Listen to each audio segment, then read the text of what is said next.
Hello friends, welcome to the study portal. Study portal में आप सबका स्वागत है।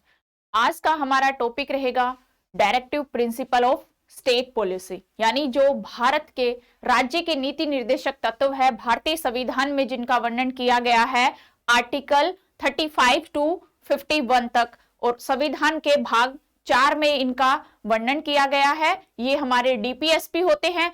किस उद्देश्य से डीपीएसपी को बनाया गया था, इससे पहले हमने लास्ट क्लास में हमने फंडामेंटल राइट्स किए।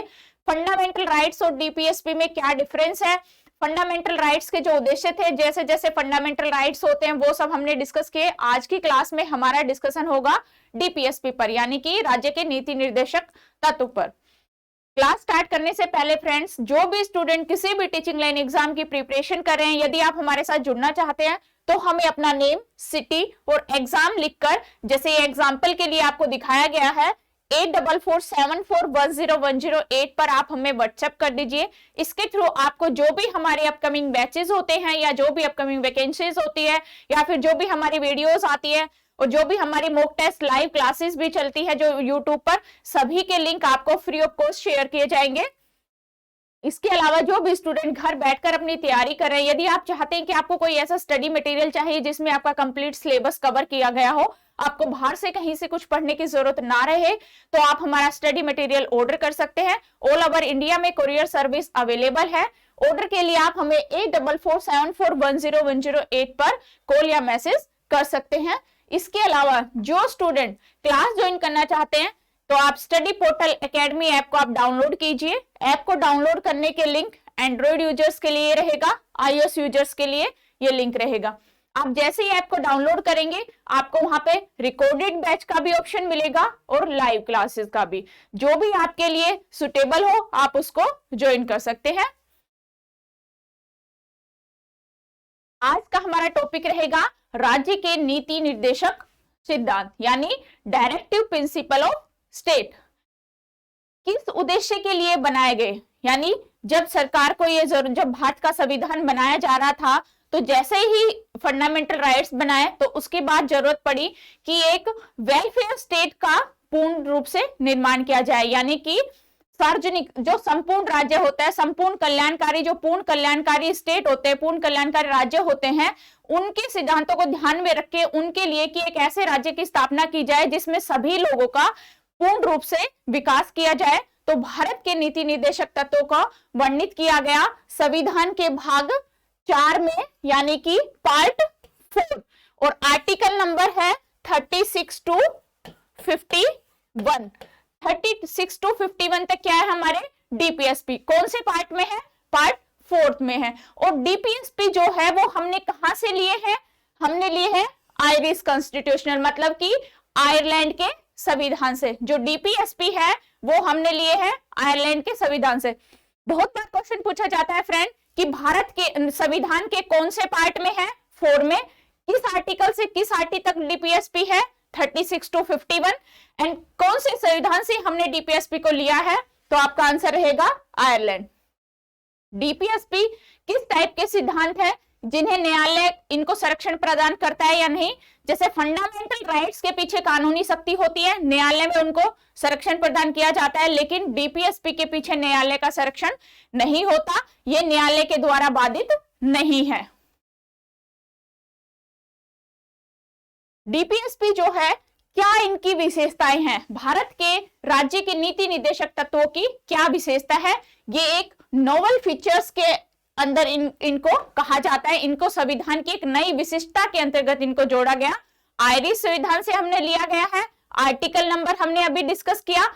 इनका जो वर्णन था वो भारतीय सरकार अधिनियम 1935 में जो भारत सरकार का अधिनियम आया, उस अधिनियम के अंदर भी डीपीएसपी को वर्णित किया गया था।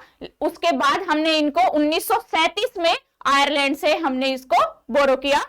नीति निर्देशक तत्व जो है गैर न्याय संगत होते हैं। इनका जो नेचर होता है वो कैसा होता है, गैर न्याय संगत होते हैं। कानून की वैधता की जांच और निर्धारण में अदालतों की मदद करते हैं। राज्य के नीति निर्देशक तत्व जो होते हैं वो एक ऐसे आदर्श जो भारत में जो स्टेट की जो नीतियां बनाई जाती है, जो कानून बनाए जाते हैं, जब हम उनको बनाते हैं तो हम राज्य की इन डीपीएसपी को ध्यान में रखते हुए हम अपने कानून बनाते हैं।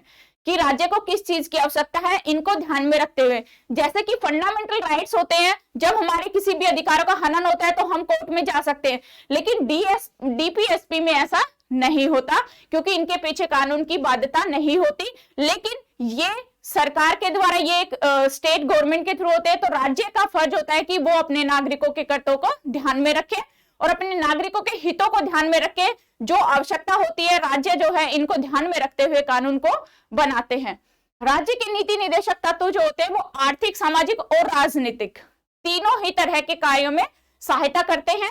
संविधान में इनका वर्णन किया है कि न्याय, स्वतंत्रता और समानता, भाईचारे, उच्च आदर्शों को साकार करने के लक्ष्य रखते हैं, यानी कि एक कल्याणकारी राज्य की अवधारणा के प्रतीक है, यानी कि एक वेलफेयर स्टेट के लिए इनको प्रतीक माना जाता है। राज्य के जो नीति निदेशक तत्व है वो आर्थिक और सामाजिक, मतलब सोशल और इकोनॉमिक लोकतंत्र, डेमोक्रेसी की स्थापना में मदद करते हैं।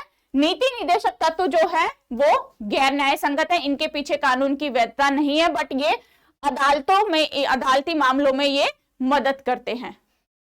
इनके सिद्धांतों का जो वर्गीकरण किया गया है वो किस आधार पे किया गया है? राज्य के जो नीति निदेशक तत्व है उनको हम 3 श्रेणियों के आधार पर हमने इनका वर्गीकरण किया।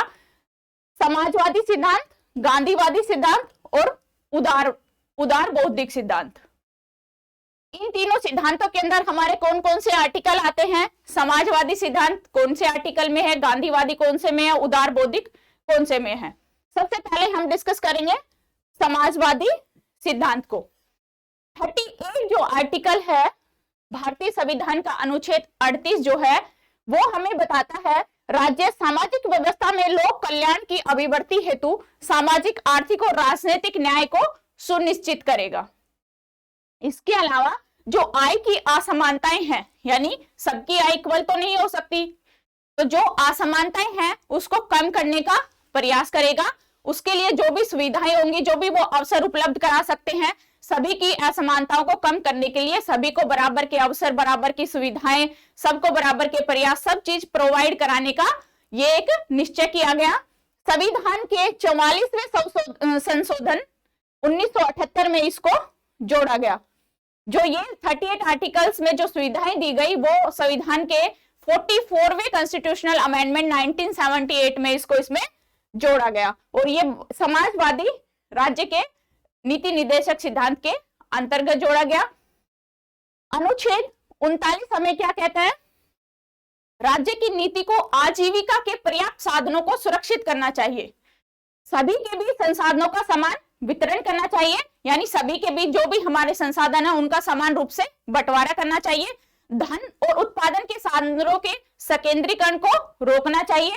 पुरुष और महिलाओं को समान वेतन, समान काम, यानी कि दोनों को बराबर रखा जाए, सेम काम दिया जाए और सेम वेतन दिया जाए, ना कि किसी में भेदभाव किया जाए। सभी जो भी श्रमिकों की शक्ति है, बच्चों की अव्यवस्था है, उसका दुरुपयोग ना करें। आर्थिक व्यवस्था के कारण नागरिकों को ऐसे रोजगार में ना जाना पड़े जिससे कि वो उनकी आयु और उनकी शक्ति के अनुरूप ना हो। यानी मान लो जैसे कोई आदमी आर्थिक रूप से बहुत तंगी है, तो ऐसा ना हो कि जो एज से पहले ही काम पे चला जाए या जो उसके आयु के अकॉर्डिंग या उसकी शारीरिक शक्ति के अकॉर्डिंग काम नहीं है उसको वो भी करना पड़े। तो इस तरह का शोषण ना किया जाए, ये राज्य की जिम्मेदारी होती है। इन सबको लागू करें, इन सब की देखरेख करें, ये हमारे राज्य के नीति निर्देशक सिद्धांतों में वर्णित है। आर्टिकल 39 हमें ये कहता है। बच्चों के स्वास्थ्य विकास के अवसर के लिए 42वां संशोधन, इसमें जो 42वां संशोधन हुआ उसमें आर्टिकल 39 में बच्चों के स्वास्थ्य विकास का अवसर इसमें जोड़ा गया। आर्टिकल 39A अनुच्छेद 39A हमें क्या कहता है? समान न्याय को बढ़ावा देता है, मतलब कि सभी को एक समान न्याय दिया जाए, किसी के साथ कोई भेदभाव नहीं किया जाए। गरीबों को मुफ्त कानूनी सहायता प्रदान करना, ये 42वां संविधान संशोधन के तहत इसमें एक पार्ट को जोड़ा गया। आर्टिकल 41 हमें कहता है बेरोजगारी, वृद्धावस्था, बीमारी की स्थिति में जो कार्य करे, शिक्षा, सार्वजनिक सहायता का अधिकार, ये हमारे राज्य के नीति निर्देशक सिद्धांत है, जो कि आर्टिकल 41 कहता है कि बेरोजगारी हो, वृद्धावस्था हो, बीमारी की स्थिति हो, कार्य, शिक्षा, सार्वजनिक की सहायता का अधिकार दिया जाए। अनुच्छेद 42 वर्ग की न्याय संगत और मनोवांछित दशाओं का प्रावधान देता है। अनुच्छेद 43 कर्म कार्यों के लिए निर्वाह योग्य मजदूरी, शिष्ट जीवन स्तर, अवकाश का उपयोग सुनिश्चित करने वाली कार्य दशाएं, सामाजिक और सांस्कृतिक अवसर की सुनिश्चित कराना आर्टिकल 43 हमें बताता है। आर्टिकल 43A उद्योगों के प्रबंधन में कामगारों का भाग लेना, ये 42वें संविधान संशोधन के तहत इसमें जोड़ा गया कि उद्योगों के प्रबंधन में कामगारों का भाग लेना। अनुच्छेद 47 पोषाहार स्तर, जीवन स्तर को ऊंचा करने और लोक स्वास्थ्य में सुधार करने का राज्य का कर्तव्य है, कि राज्य का ये कर्तव्य है कि राज्य का जो वहां के नागरिकों का जो पोषक स्तर है, जो जीवन स्तर है, उसको ऊंचा उठाया जाए, उनके स्वास्थ्य को ध्यान में रखा जाए। इन सभी के लिए इन सभी को ध्यान में रखते हुए वो एक कल्याणकारी राज्य, कल्याणकारी संस्था की स्थापना करे। नंबर 2 पे आता है गांधीवादी सिद्धांत। गांधीवादी सिद्धांत हमें क्या बताते हैं? अनुच्छेद 40 ग्राम पंचायतों का संगठन, यानी जमीनी स्तर से लोकतंत्र की स्थापना करना। जैसे कि गांव में पंचायतें होती है, सरपंच होते हैं, ब्लॉक स्तर, जिला समिति, जैसे हमारे मतलब कि बड़े लेवल पे केंद्र में जैसे कि हमारी लोकसभा राज्यसभा होती है, उसी तरह हमारे पंचायती राज जो जमीनी स्तर पर लोकतंत्र माना जाता है, जो कि त्रिस्तरीय प्रणाली हमारे भारत में अपनाई जा रही है, वो उसकी स्थापना अनुच्छेद 40 में ग्राम पंचायतों का संगठन किया गया। ये एक गांधीवादी सिद्धांत है। अनुच्छेद 43 ग्रामीण क्षेत्रों में व्यक्ति के एवं सहकारी आधार पर कुटीर उद्योगों को बढ़ावा देना। आर्टिकल 43 में जोड़ा गया कि जो ग्रामीण क्षेत्र है उनमें कुटीर उद्योगों को बढ़ावा दिया जाए, यानी कि छोटे छोटे उद्योगों को बढ़ावा दिया जाए। जहां पे जिस टाइप का रॉ मटेरियल उपलब्ध हो रहा है वहां पर उसी टाइप के छोटे छोटे उद्योगों की स्थापना की जाए। आर्टिकल 43B सहकारी समितियों के स्वैच्छिक संगठन, स्वायत्त संचालन और लोकतंत्र नियंत्रण, पेशेवर प्रबंधन को बढ़ावा देना। 97 मतलब कि 97वें संविधान संशोधन 2011 के तहत इसको जोड़ा गया आर्टिकल 43B। आर्टिकल 46 हमें क्या कहता है? SC, ST और समाज के अन्य कमजोर वर्ग जो शैक्षिक और आर्थिक रूप से उनके हितों को बढ़ावा दिया जाए, सामाजिक अन्याय और शोषण से उन्हें बचाया जाए। अनुच्छेद 47 मादक पेय और नशीले पदार्थों का सेवन पर प्रतिबंधन बताता है, आर्टिकल 47।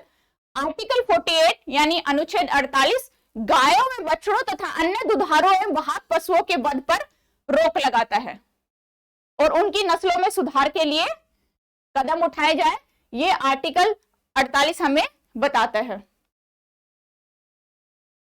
नेक्स्ट है नंबर 3 उदार बौद्धिक सिद्धांत। अभी हमने पहले गांधीवादी सिद्धांत पढ़े, पहले सामाजिक सिद्धांत, उसके बाद गांधीवादी सिद्धांत और अब तीसरे पे हमारा है उदार बौद्धिक सिद्धांत। इन्हीं 3 सिद्धांतों के ऊपर डीपीएसपी को डिवाइड किया गया है। तो अनुच्छेद 44 हमें कहता है नागरिकों के लिए एक समान सिविल संहिता, यानी जो सिविल सर्विस कोड को लागू किया गया, नागरिकों के लिए एक समान सिविल संहिता। अनुच्छेद 45 राज्य प्रारंभिक शिक्षावस्था की देखरेख सभी बालकों को उस समय तक जब तक कि वे 6 वर्ष की आयु पूर्ण न कर ले शिक्षा प्रदान करने के प्रयास करेगा। ये जोड़ा गया 2002 में 86वें संशोधन में। अनुच्छेद 48 आधुनिक और वैज्ञानिक तर्ज पर कृषि पशुपालन को व्यवस्थित करना, यानी कि आज के तौर तरीकों को अपनाते हुए, आज की टेक्नोलॉजी को अपनाते हुए जो कृषि है, जो पशुपालन है, उनको बढ़ावा देना।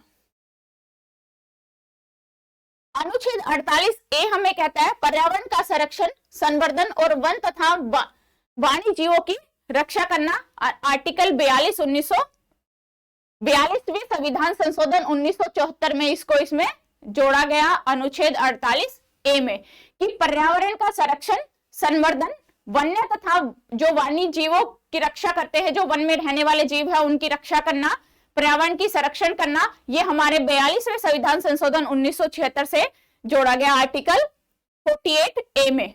अनुच्छेद 49 हमें क्या कहता है? राष्ट्रीय महत्व के स्मारकों, स्थानों और वस्तुओं का संरक्षण करना, यानी जो नेशनल जो चीजें होती हैं, जो भी राष्ट्रीय महत्व के जो स्मारक है, कोई संस्थान है, सार्वजनिक प्लेस हो गया, इन सभी की वस्तुओं का हमें संरक्षण करना चाहिए। कोई तोड़ फोड़ या गंदगी हमें वहां नहीं करनी चाहिए। अनुच्छेद 50 आर्टिकल 50 कहते हैं कार्यपालिका से न्यायपालिका का पृथकीकरण, मतलब कि कार्यपालिका और न्यायपालिका को अलग अलग किया गया, दोनों का पृथकीकरण किया गया यानी बंटवारा किया गया। अनुच्छेद 51 हमें कहता है राज्य अंतरराष्ट्रीय शांति सुरक्षा की अवधि राष्ट्रों के बीच सम्मानजनक संबंध बनाए रखे और अंतरराष्ट्रीय कानून संधि जो भी होते हैं उनको सम्मान पूर्वक बढ़ाने और अंतरराष्ट्रीय विवादों के मध्यस्थ द्वारा समाधान करने का प्रयास करेगा। ये थे हमारे 51 तक डीपीएसपी, 36 टू 51 डीपीएसपी है। डीपीएसपी में अब क्या संशोधन किए गए, भारत के संविधान में वर्णित है। उसके बाद जो संशोधन डीपीएसपी में हुए, मेन जो संशोधन हुए वो हुए 42वें संविधान संशोधन 1976 के द्वारा। तो उसमें क्या क्या ऐड किया गया, 39A गरीबों को मुफ्त कानूनी सहायता प्रदान करना, 43A उद्योगों के प्रबंधक और श्रमिकों की भागीदारी, अनुच्छेद 48A पर्यावरण की रक्षा और सुधार करना। जैसे ही हमें समय की आवश्यकता के अनुसार हमें किसी चीजों की कमी लगती है, राज्यों को जब किसी चीजों की कमी लगी, कोई दूसरा कानून लाने के लिए कुछ ऐड करने की जरूरत पड़ी, तो संविधान में संशोधन करके ये आर्टिकल को ऐड किया गया कि गरीबों के लिए मुफ्त कानूनी सहायता प्रदान की जाए, उद्योगों का प्रबंध किया जाए, श्रमिकों की उसमें भागीदारी को और ज्यादा बढ़ावा दिया जाए, लोगों के लिए छोटे कुटीर उद्योगों की स्थापना की जाए, या पर्यावरण की सुरक्षा और सुधार के कुछ एक्स्ट्रा से कुछ और करने की जरूरत महसूस हुई तो हमें उनकी रक्षा और सुधार के लिए और कदम उठाए जाए। ये 48A में जोड़ा गया। 44वां संविधान संशोधन 1978 ने धारा 2 को अनुच्छेद 38 में सम्मिलित किया और ये घोषित किया कि राज्य विशेष रूप से आय की आर्थिक असमानताओं को कम करने और व्यक्तियों के बीच ही नहीं बल्कि जो समूह, जो ग्रुप होते हैं उनके बीच की स्थिति, सुविधाओं और अवसरों में असमानताओं को समाप्त करने का प्रयास करेगा। यह सम्मिलित किया गया कि जो राज्य है वो विशेष रूप से, जो भी राज्य में रहने वाले सभी लोग हैं, किसी भी रूप से वो आर्थिक रूप से पिछड़े हुए हैं, असमान है, कोई व्यक्ति किस चीज को नहीं पाने में समर्थ है, तो उन सभी के लिए कुछ सुविधाएं उपलब्ध कराएं, उनके जो ग्रुप है उनके बीच की असमानताओं को खत्म करें, उनके लिए समान अवसरों की उपलब्धता कराएं और जो भी असमानता है उनको समाप्त करने का प्रयास करें। 2002 के 86वें संशोधन अधिनियम के अनुच्छेद 45 में किसी विषय वस्तु को बदल दिया और जो प्रारंभिक शिक्षा होती है, जो बच्चे की अर्ली चाइल्डहुड एजुकेशन जो होती है, वो आर्टिकल 21A के तहत मौलिक अधिकार उसको बना दिया, एक कंपल्सरी एजुकेशन उसको बना दिया और इसको मौलिक अधिकार में जोड़ दिया गया कि बच्चों की देखभाल करना, शिक्षा प्रदान करना आवश्यक होगा जब बच्चा 6 साल की आयु पूरी नहीं करे। 6 साल की आयु के बाद 6 से 14 वर्ष के लिए फ्री एजुकेशन और कंपल्सरी एजुकेशन का प्रावधान दिया गया। 2011 के 97वें संशोधन कानून में सहकारी समितियों से संबंधित एक नया निर्देशक सिद्धांत जोड़ा गया।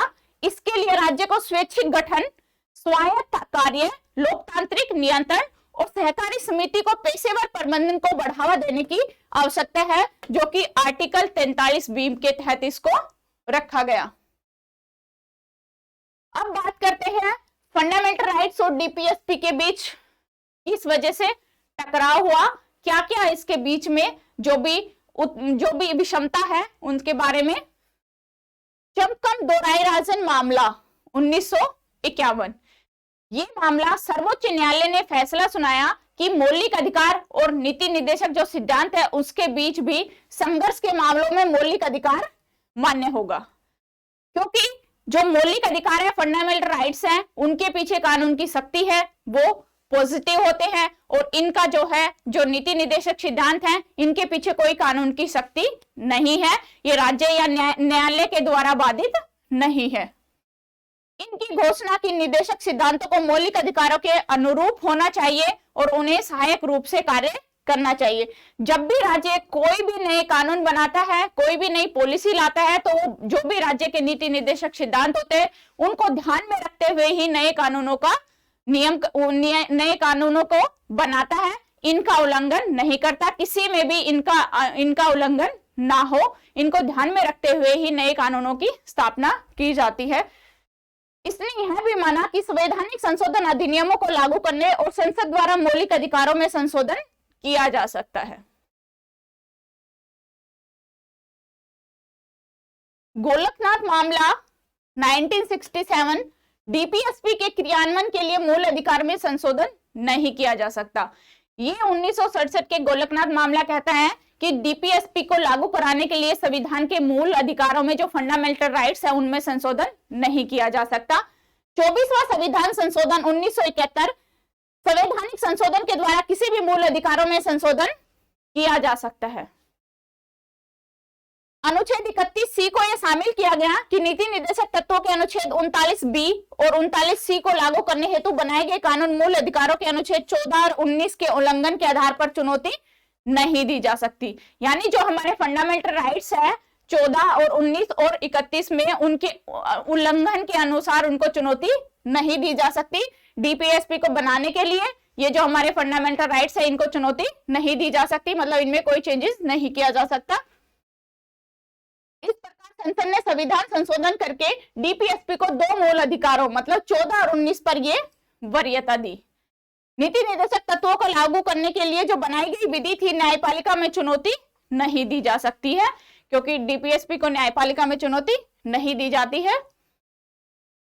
केशवानंद भारती मामला 1973, संसद ने 24वें संविधान संशोधन में उस प्रावधान को शून्य में असंवैधानिक कर दिया जिसमें यह कहा गया था कि जो नीति निर्देशक तत्व है उसको लागू करने के लिए बनाई गई विधि को न्यायपालिका में चुनौती नहीं दी जा सकती।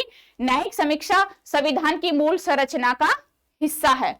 जो हमारी न्यायपालिका है वो न्याय समीक्षा जो है वो हमारी संविधान की मूल संरचना का हिस्सा है, इसलिए इनको उसमें चुनौती नहीं दी जा सकती।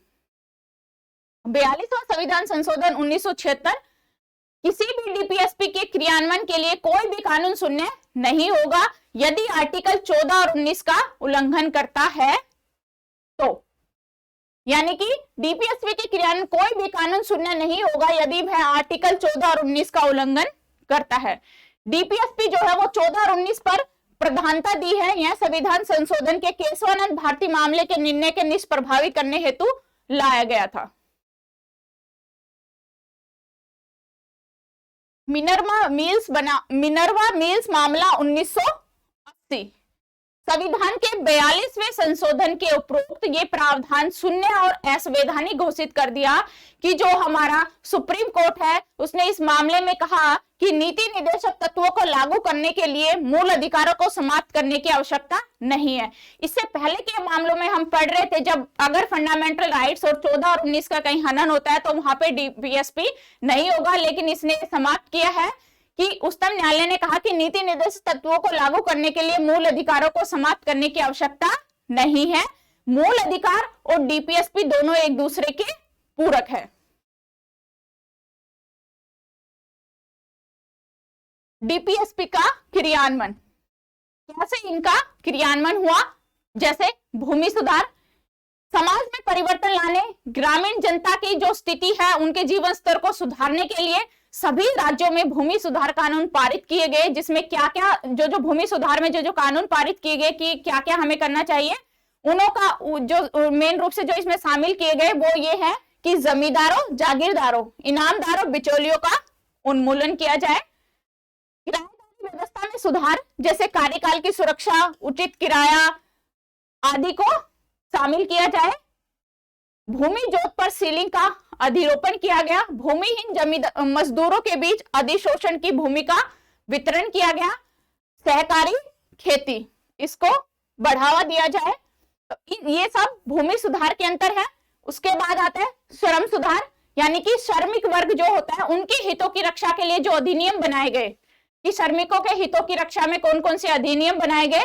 सबसे पहले न्यूनतम मजदूरी अधिनियम 1948 में, श्रम संहिता 2020, अनुबंधन श्रम विनिमय और उन्मूलन अधिनियम वर्ष 1970 में बनाया गया।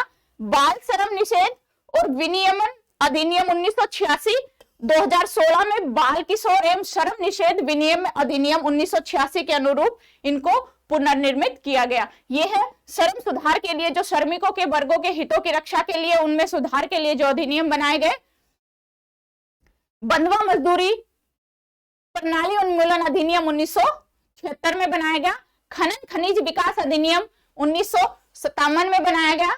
महिला श्रमिकों के हितों की रक्षा उनके मातृत्व के लाभ अधिनियम को वर्ष 1961 और समान परिश्रमिक अधिनियम को 1976 में बनाया गया।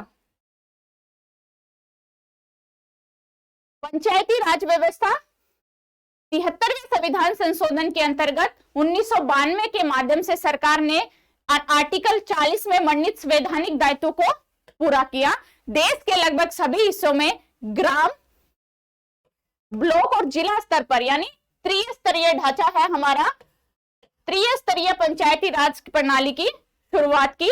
कुटीर उद्योग अनुच्छेद 43 के अंतर्गत आता है, जिसके अनुसार कुटीर उद्योगों को बढ़ावा दिया गया, जैसे कि ग्रामीण औद्योगिक बोर्ड, खादी वस्त्रों के लिए खादी उद्योग बनाए गए, ग्राम उद्यान आयोग को गठन किया गया, अखिल भारतीय हस्तशिल्प बोर्ड, रेशम बोर्ड, कायर बोर्ड, जो कि कुटीर उद्योगों के वित्त एवं विपणन में आवश्यक सहायता प्रदान करे। उस टाइप के उद्योगों के लिए, उन उद्योगों को बढ़ावा देने के लिए अनुच्छेद 43 को कुटीर उद्योग के नाम से संविधान में जोड़ा गया।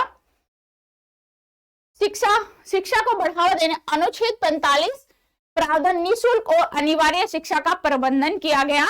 83वें संविधान संशोधन यानी 83वें संविधान संशोधन में पेश किया गया कि शिक्षा का अधिकार अधिनियम 2009 पारित किया गया। प्रारंभिक शिक्षा जो 6 से 14 वर्ष की आयु के लिए है, बच्चों के मौलिक अधिकार के रूप में इसको स्वीकार किया। फ्री और कंपल्सरी एजुकेशन के रूप में इसको ऐड किया गया। ग्रामीण क्षेत्र का विकास, सामुदायिक विकास कार्यक्रम 1952, एकीकृत ग्रामीण विकास 1978 और 1979, महात्मा गांधी राष्ट्रीय ग्रामीण रोजगार गारंटी अधिनियम जिसको मनरेगा बोलते हैं 2006, वर्ष 2006 में यह अधिनियम लाया गया। ग्रामीण क्षेत्रों के जीवन स्तर को बढ़ाने के लिए, उनके लेवल को और ऊंचा करने के लिए संविधान में 47वें अनुच्छेद में यह जोड़ा गया। स्वास्थ्य, जो स्वास्थ्य स्तर है, लोगों का जो स्वास्थ्य स्तर है उसको ऊंचा उठाने के लिए जो जो योजनाएं बनाई गई, प्रधानमंत्री ग्राम स्वास्थ्य योजना जिसको PMGSY और राष्ट्रीय ग्रामीण स्वास्थ्य योजना NHRM को भारतीय राज्य के सामाजिक क्षेत्र की जिम्मेदारी को पूरा करने के लिए इसको लागू किया गया। जो स्वास्थ्य लेवल का स्तर है उनके लिए ये योजनाओं को इसमें जोड़ा गया। पर्यावरण के लिए वन्य जीव संरक्षण हो गया अधिनियम 1972, वन संरक्षण अधिनियम 1980, पर्यावरण संरक्षण अधिनियम 1986, वन्य जीव एवं वनों की सुरक्षा के लिए अधिनियमित किए गए। ये वो अधिनियम है जो पर्यावरण, वन्य जीवों की सुरक्षा, वनों के संरक्षण के लिए ये अधिनियम बनाए गए। जल और वायु प्रदूषण के नियंत्रण के लिए अधिनियम, केंद्रीय प्रदूषण नियंत्रण बोर्ड की स्थापना की गई। विरासत संरक्षण यानी प्राचीन और ऐतिहासिक जो स्मारक होते हैं, जो हमें विरासत से मिले हैं, जो चलते आ रहे एक विरासत से दूसरी विरासत में, उन पुरातत्व स्थल और अवशेषों के अधिनियम 1958 को राष्ट्रीय महत्व के स्मारकों, स्थानों और वस्तुओं की रक्षा के लिए अधिनियम में अधिनियमित किया गया 1958 में। ये था हमारा राज्य की नीति निर्देशक सिद्धांत। पूरा हमने कंप्लीट इसमें डिस्कशन किया। आई होप आप सबको समझ में आया। Thank you.